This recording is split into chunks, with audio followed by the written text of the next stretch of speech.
Stand by for Bwana.org radio. In 3, 2, 1. Cue the announcer. You found Bwana.org radio, your one source for tech news and reviews. Now, almost live from sunny Florida, here's your host, Bwana McCall. Greetings, folks, and welcome to episode 242 of Bwana.org radio. We got a great show lined up for you. 13 bookmarks to talk about over at pinboard.in. We're going to be talking about everything. Everything that's interesting. We're not going to be talking about everything ever, because, you know, it'd be a 43-minute, 1,000-hour year millennium show. But we're going to try to keep it brief. My shows I try to run my shows between 20 and 40 minutes. So I find the attention span of my audience kind of degrades after that. Especially after 40 minutes, people start to fall asleep on me. So I'm going to try to keep it within that time frame. But it's going to be a sort of a, I used to use the word potpourri. A potpourri of tech news and reviews. This is a pretty good mix tonight.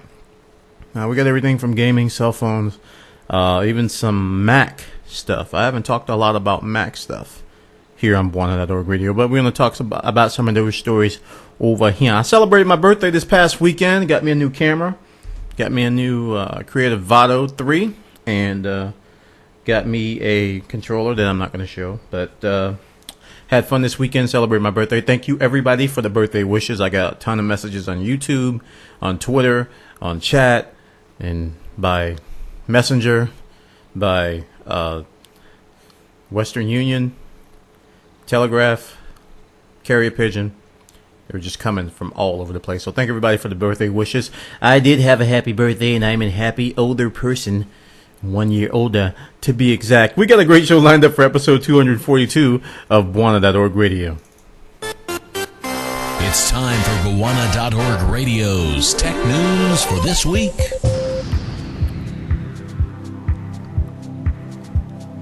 And for our first story, we're going to talk about the big story of the day, of the week. Nintendo dropped a bomb on everybody. Nintendo said, hey guys, you thought we were dead? You thought we were just sitting back doing nothing? Well, we got a surprise for you. We got a new DS coming at you. The Nintendo 3DS. And it's called 3DS for a reason. That's because it's 3D. Apparently, this is going to be a new hardware SKU. That's going to be 3D gaming that won't require 3D spectacles, 3D glasses, according to this. At E3, they're going to be introducing this new hardware. And they're set, the press release, I read it, it was very brief. It says, games will be enjoyed with 3D effects without the need for any special glasses. You know I can't see without my glasses. Velma moment, I'm sorry. Anyway, it's surprising. This I didn't see this coming. I don't know if anybody else saw it coming. I knew Sony was working on 3D stuff with the Blu-ray discs, and I didn't know anything about Microsoft, but apparently Nintendo's going to be doing this. Well, it's going to be sold between April 2010 and March 2011. That's a pretty big time frame. That's almost an entire year. Talk about keeping us waiting, Nintendo. When are you going to give us this date? Anyway, it's going to be announced at E3 this year, I think. E3 is usually over the summer, if I recall correctly. And, guys, I don't know. I've been through the 3D thing before. I'm that age. 3D came and went a few times. My wife and I, we went to see Alice in Wonderland in 3D, and at the IMAX theater. It was 3D. I don't know. I'm not impressed by 3D. I guess I'm seasoned. When I see 3D TVs and 3D this and 3D that, it's like, ooh, then it wears off very quickly. So 3D gaming, I don't know, guys. I'm not going to doubt Nintendo. Nintendo usually knows what they're doing. They usually are very, very smart in their approach, especially lately. But me, I'm trying to be nice here. I don't see this thing appealing to me. Some of you guys might jump on it. Oh my god, I gotta have 3D everything. 3D Mario, 3D Luigi, 3D Wario, 3D Zelda, yeah. 3D virtual puppies. I don't know, guys. Anyway, check this story out. This was over at Kotaku.com. They got the links. They got a link to the original press release, as well as some other details over there. Now we're going to talk about the Xbox 360, and I'm going to do my best to try not to get on the soapbox here, but this is a juicy topic. The 250 gigabyte Xbox 360 hard drive is now available in the United States for a low price, and yes, I am joking, of $129. Microsoft.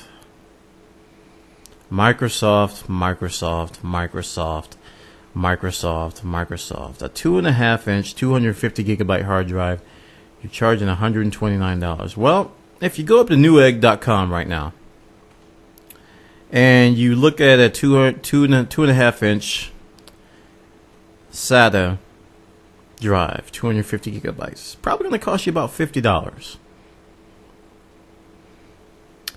Yeah, $50, guys. This is a $50 drive that they're charging $130 for. Oh man, oh man, oh man, oh man, oh man. Microsoft. Why the premium? Why the premium? I don't understand why they're charging so much for these drives. The case can't be that much more. I mean, it's not like it's a gold laced in a case laced in gold and platinum roses made from the hills of the Himalayas.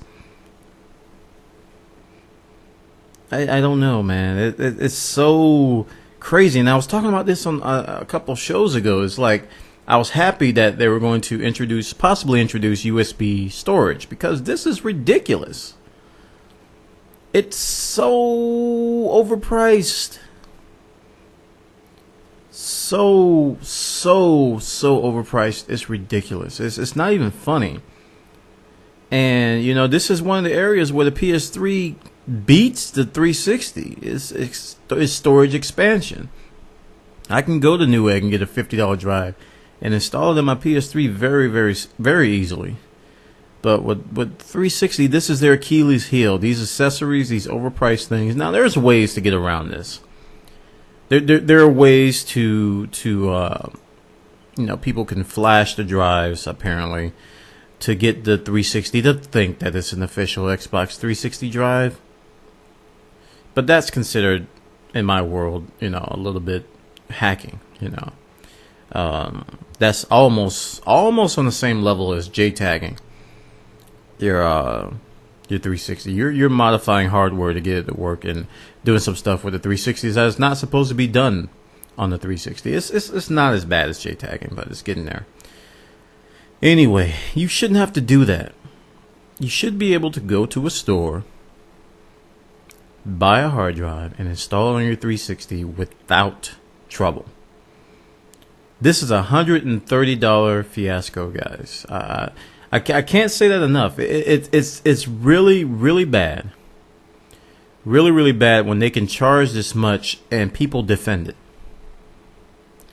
There's actually people out there who defend this and say that there's nothing wrong with it. And it's obviously overpriced. Check this out over at Engadget.com. They got the details.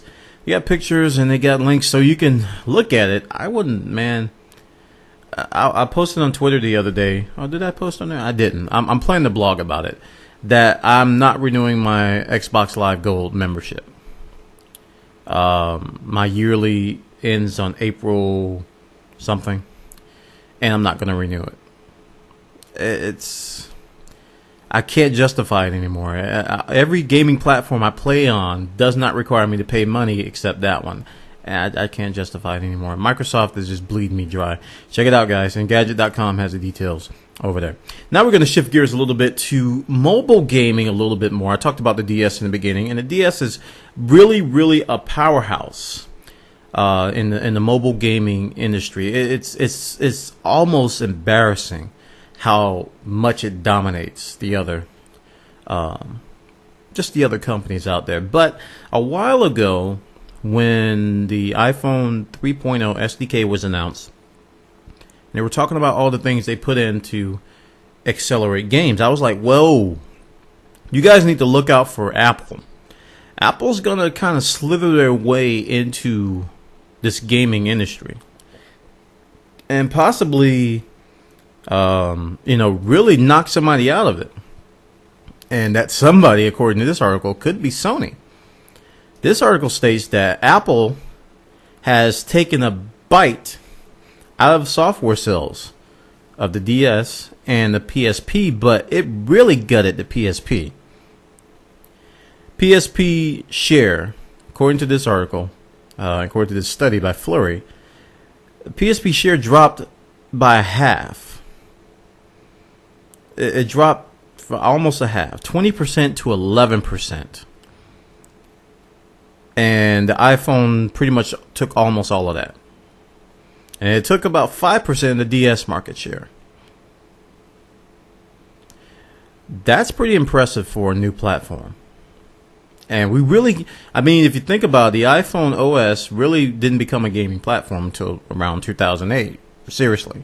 And now 2009 and 2010, it's 19% and growing. When you hear about all these companies like EA and Capcom and all these big gaming shops talking about porting their entire gaming library to the iPhone, Nintendo should be worried, but Sony should be worried more. It's really taken. The PSP is losing steam to Apple, and nobody. If you go back in time, and when the iPhone first came out, nobody really considered that. And I gotta say, guys, I'm playing mobile games on my iPhone more. I can't even find my PSP yet. It's a long story. I moved, and then I couldn't find it anymore.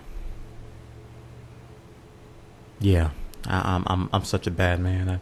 I can't find my PSP. I don't have a DS. I do have a Game Boy Advance though.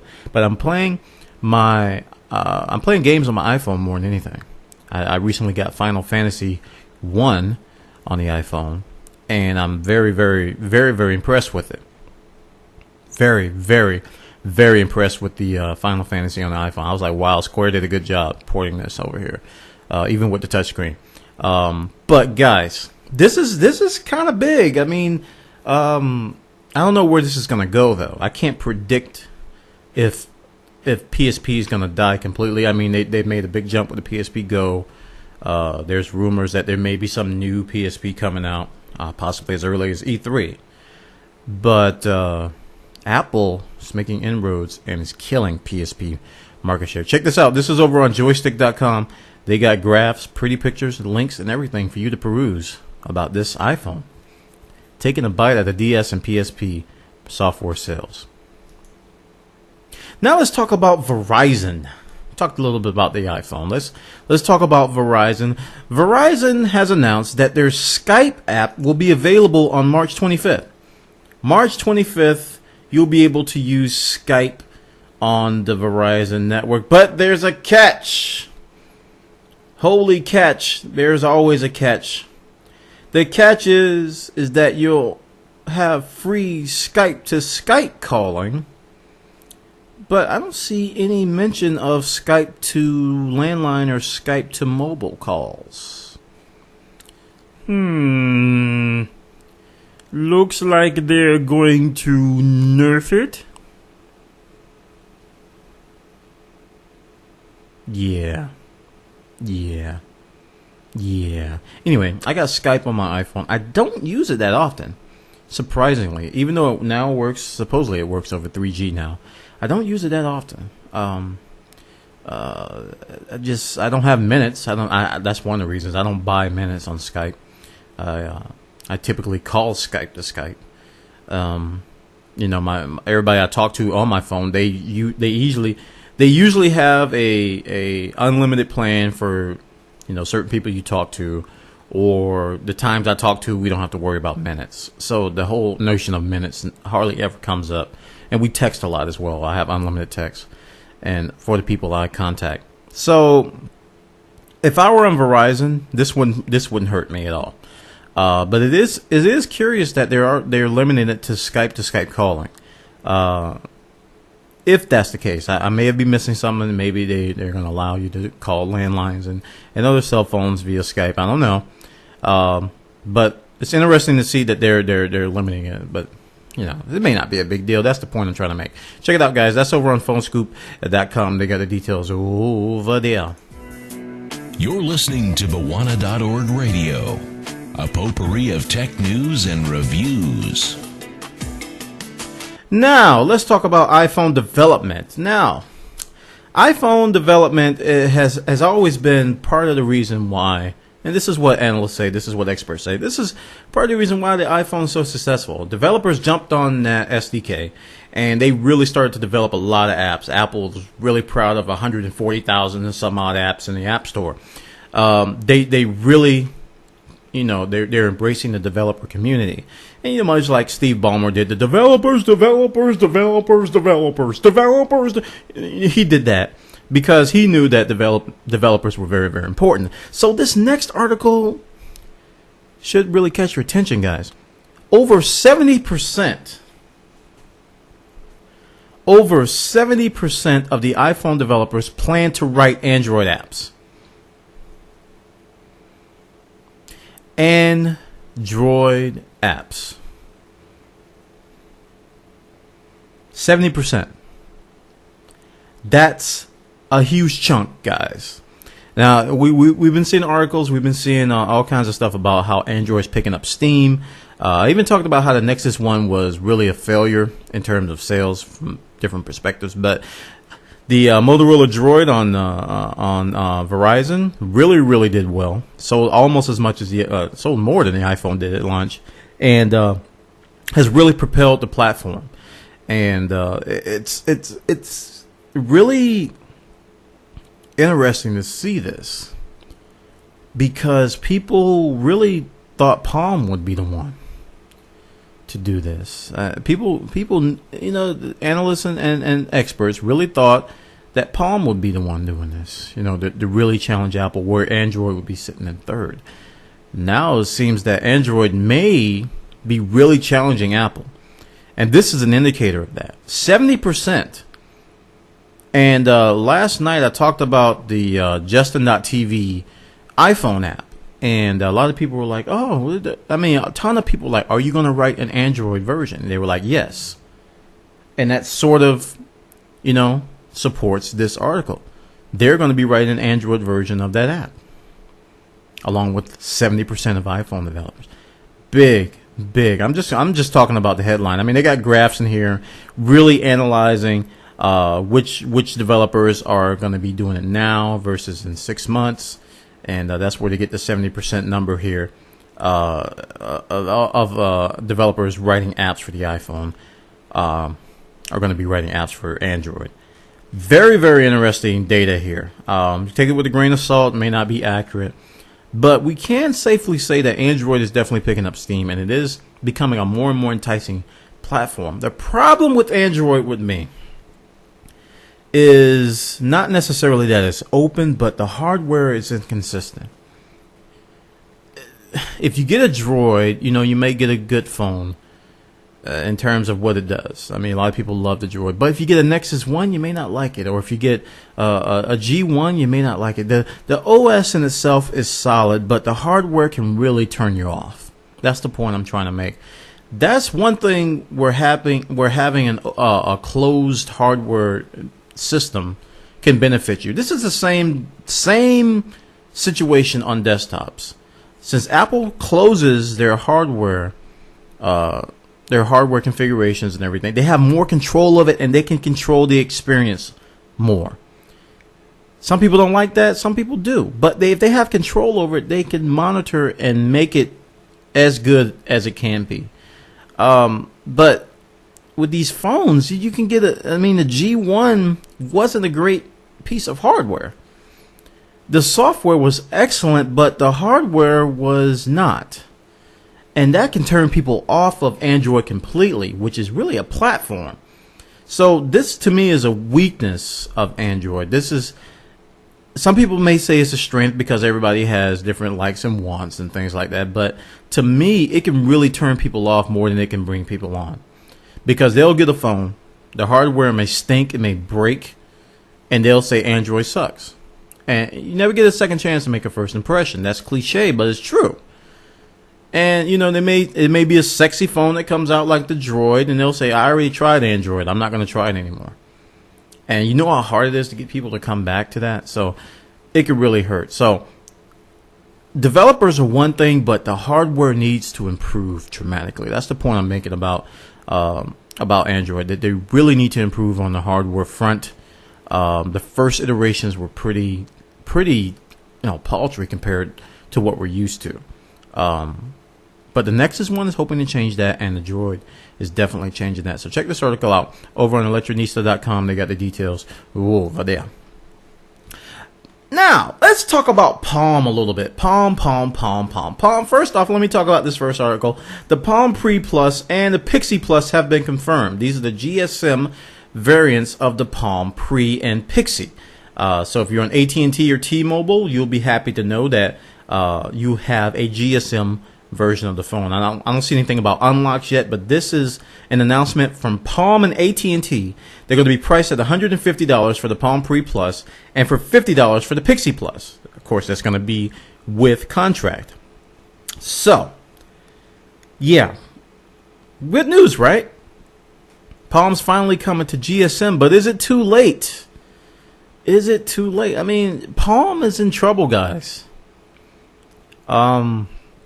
Several articles have been written. A lot of people are talking about, I didn't link to all of them here. I got one to talk about next, but they were evaluated at $0 by stock market people. People who evaluate stocks. $0. That means that they're saying the company is worth nothing. And this was following their really bad earnings announcements.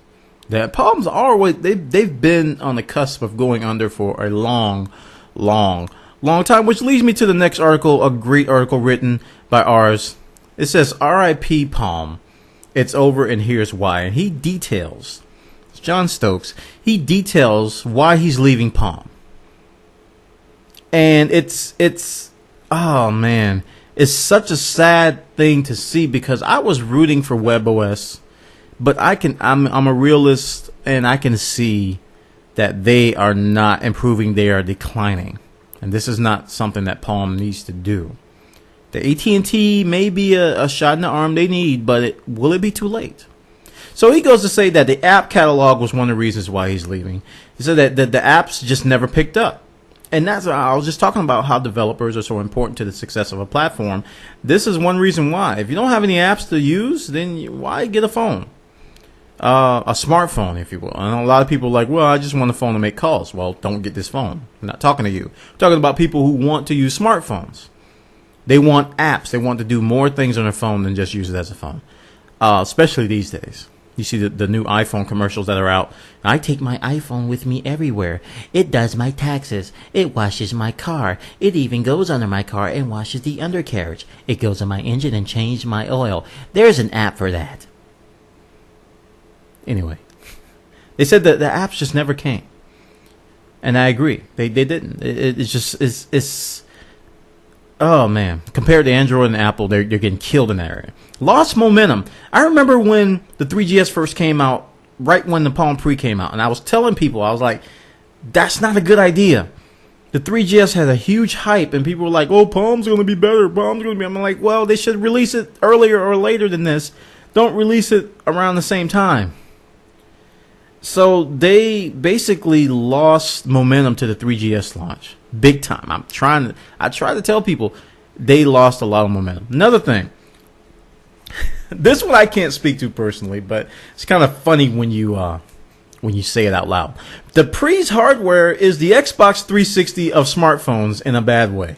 And they're talking about the red ring of death on the Xbox 360. Apparently, there were a lot of duds, a lot of poorly built Palm Pres, and I have seen a lot of people when I was on Friend Feed. They were saying they had to send it back a couple times before they got a good one. And that's what he's talking about here. That the hardware was just not good. And finally, he talks about the mirror.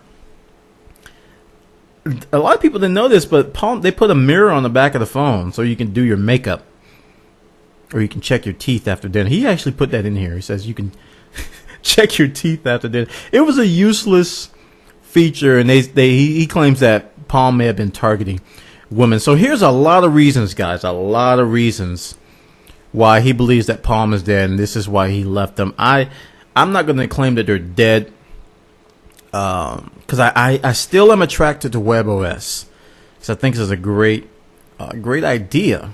But you can have a great OS, you can have a great architect, you can have a great system, but you got to have other components in place as well to be successful. And Palm is on the decline. So here's hoping that the AT&T announcement, the AT&T thing, will be the shot in the arm that Palm needs, so that they can definitely get back on their feet. Check this story out. Ars Technica, great article. I think you guys are going to love it if you read it. You found Bawana.org Radio. Tech news and tech gadgets for the hardcore geek in all of us.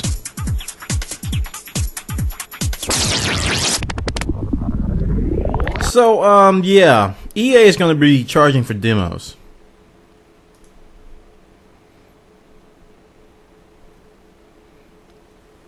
Now, you can read this headline, take it how you want. It says EA to release paid DLC prior to packaged game launches.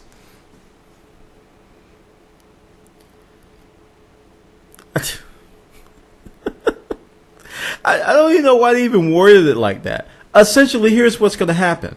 They're going to release a limited version of a full game prior to release. They're calling it paid DLC. It's a limited version of the game prior to release. And then later they'll release a full version of the game. Back in my day, when I may not be the youngest chap on the block, but we called that demos.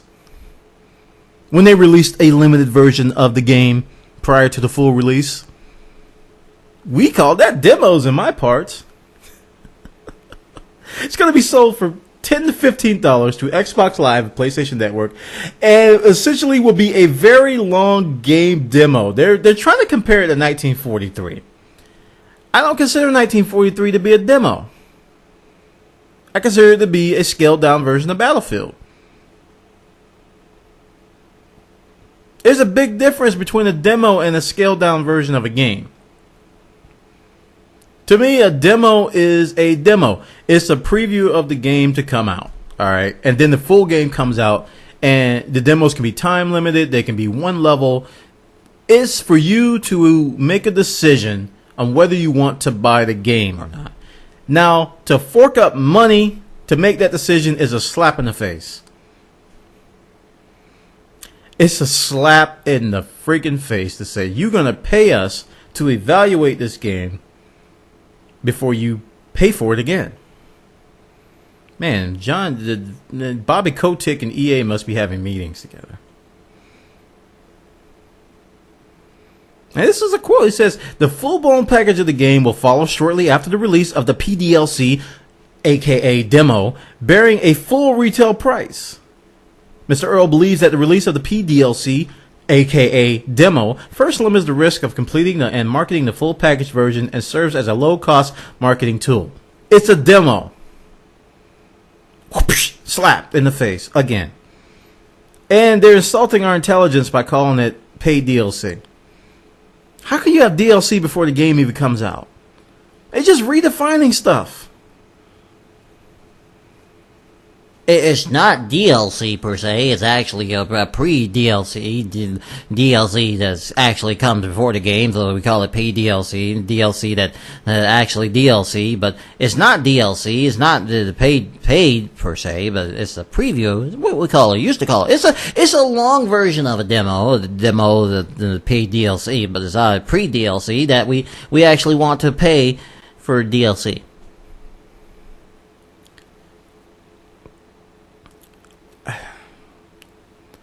It's a slap in the face, guys. I'm not happy. When DLC first came out, I was really against it, because it's a slippery slope. Companies taste, they taste the sweet, succulent flavor of your $10 to $15 DLC. Hard-earned money. And they go, more. Oh, it tastes so good. And then they come out with PDLC. They want to charge you for demos, guys. Let them know. Let them know you're not going to pay for demos. Let these guys know you are not going to pay for a demo. Just let them know. Check it out. This is over on GamersSutra.com. They got the details over there. Now, I ain't going to change the subject. I don't like cheaters. I don't like cheaters, guys. It's I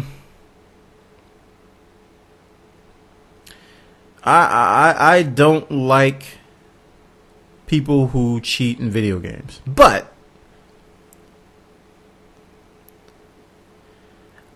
I talk trash to them. I'm like, why are you cheating? Why don't you just play? If you suck, don't play the game. That's where it ends. But, man, some people just take things too far.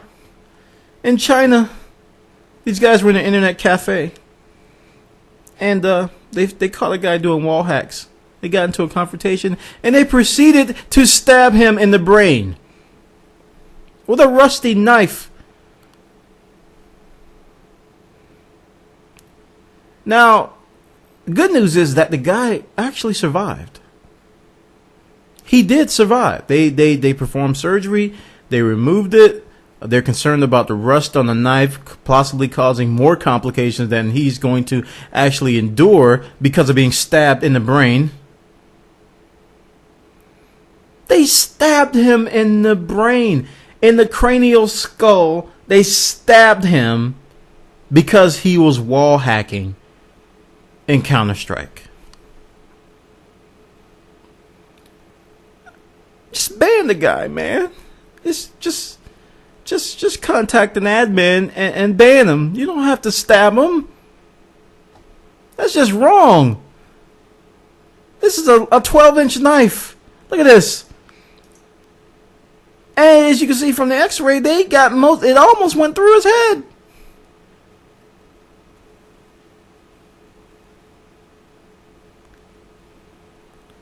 According to medical staff, the knife avoided major arteries and could have resulted in a fatal hemorrhage. It also missed damaging any parts of the brain that deal with the body's motor control. On the other hand, there's still a foot-long blade going through the kid's brain.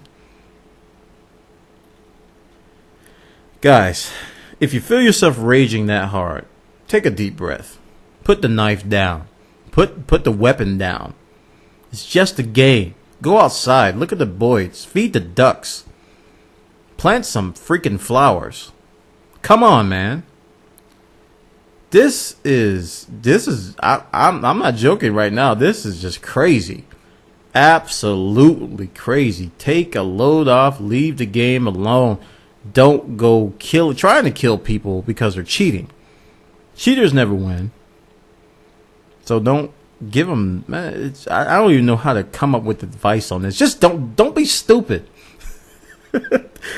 Don't go stabbing people in the brain because they're using wall hacks. Check it out. EscapistMagazine.com has the details. Got a screen. You saw the screenshot of the brain stabbing incident. It's an X-ray. Don't worry. It's sort of safe for kids. I wouldn't recommend showing this to your kids. Don't give them any ideas. Just say, hey, if you're getting mad at the game, put the controller down, turn it off, and go read a book. Escapist Magazine, guys. Check it out. They got the details over there. Portal fans, you'll be happy to know that Mr. Jonathan Coulton is going to be on the Portal 2 project. Jonathan Coulton is going to be creating music for Portal 2. He was the guy behind Still Alive on Portal 1. You may remember him. He's done other songs. Great independent artist. Probably one of the more famous internet artists out there. He sells his music online. Just Google Jonathan Coulton. He's got a bunch of good songs out there. But he's going to be working on the music for Portal 2. He's a great songwriter, so it ought to be good. It ought to be good. I don't know if he's going to top Still Alive. Still Alive was a work of genius. Still one of my favorite video game credit songs to this day. I don't think it's going to be hard to top that ending credit song for any game. It's just going to be hard. So it's definitely one of my favorites. I feel sorry for him, actually. I don't know how you're gonna top that, man. That's one of those cases where you do so well the first time. How in the world are you gonna top that?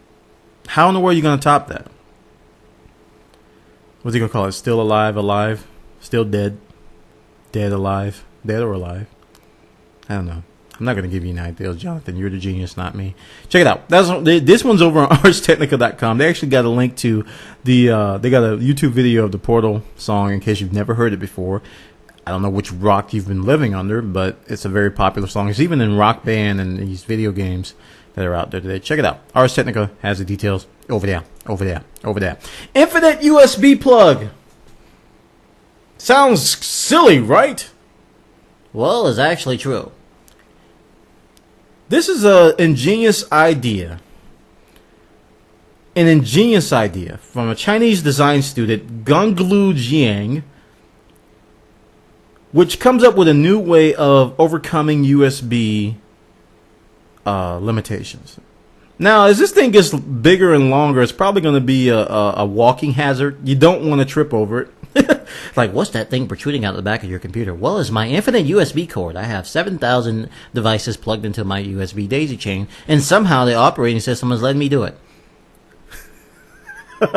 It's not infinite, guys. Come on. Think about it. It's not infinite. But it's a great idea. It's like a USB hub built inside of a plug. It's like, I don't know. I don't even know how to describe it, but I think it's definitely ingenious.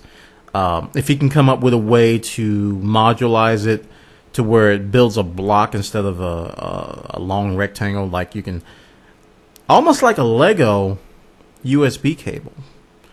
You know how you can connect Legos and they build things? Maybe you can come up with some sort of a Lego Death Star device that can destroy all humans in a blink of an... Anyway, I wasn't supposed to say that out loud. Check the story out. Engadget.com, infinite USB plug. It's a big idea for small conveniences. Very, very cool story over there over in Engadget.com.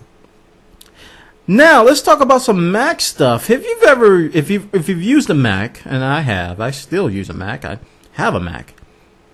I'm not a Mac and you're not a PC, but I do use a Mac. When you download files, you get this quarantine message that basically says you download this application from the internet. Are you sure you want to open it? It's kind of a precautionary measure, very similar to Microsoft's UAC, that basically warns you that this is something that could potentially harm your system. Sometimes that gets freaking annoying. Especially if you're downloading things that you are absolutely positively sure are not going to harm you. So here's a trick where you can disable this message. It's one of the defaults commands on Mac OS X. If you've used Mac OS X, you know there's a ton of defaults commands that you can write via the terminal. Here's the one. This is actually default. Write com.apple.launch services ls quarantine. You set the Boolean value to yes or no. And you do this via the terminal. Go to Application Utilities and open Terminal. I got Terminal always open. But you can do this command and you won't see that again. But you can turn it on if you want to turn it.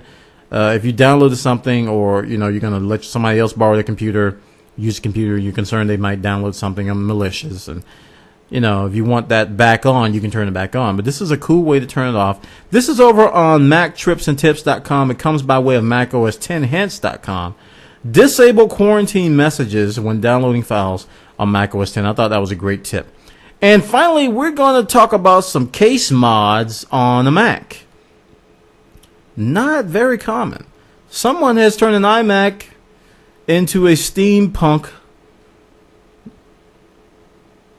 computer. It's got the wood paneling. It's got the metalish look. It's got the steampunk-like typewriter look. Very, very cool mod on an iMac to go steampunk. Now, a lot of people love steampunk. If you played BioShock, it's like the steampunk anthem. It's like everything's steampunk in BioShock. But it's very, it has that look and feel. If you play BioShock on this, it'll probably open a wormhole in the universe, and a whole bunch of steampunk robots will come through, and you'll have to fight them Final Fantasy style. I just made that up in my brain, and it was not stabbed with a knife. Very, very, very cool. They go through the parts here. It says that you can go with an antique keyboard and mouse set. The iMac cover is available for 20 and 24-inch Core 2 Duo models. Starts at $265. Wow. And a keyboard costs an additional $345. You're about halfway towards a new iMac, guys. So this is not something for the people who have light pockets, but the very, very cool steampunk iMac case mod. Check it out. Tua has the link and all the details about that. And that concludes episode 242 of Buana.org Radio. I want to thank everybody for coming by. We're here at live.buana.tv. We try to get started around 8:30 p.m., but sometimes we're a little late. Like tonight, I started at probably between 9:30 and 10. Live.buana.tv, you can contribute to the chat, or you can come over to Justin.tv. I'm also over there. And we do it every Tuesday and Thursday night. We had a lot of stuff to talk about, a couple soapboxes. I think it turned out to be a pretty good show. So thank everybody for coming by. I also encourage you to register. Go to our forums at buana.org/forum, buana.org/forum. Register. Contribute to the community. We got some funny stuff up there. We got some cool stuff. We got we got a tech help Q&A session if you have a problem with something. Community will try to help and chip in and help you with that problem. You can also submit links and feedback to Buana.org Radio, Buana.tv, all my stuff. I got sections over there. Buana.org/forum. Check us out over there, guys. And that concludes episode 242 of Buana.org Radio. And I will see you next time.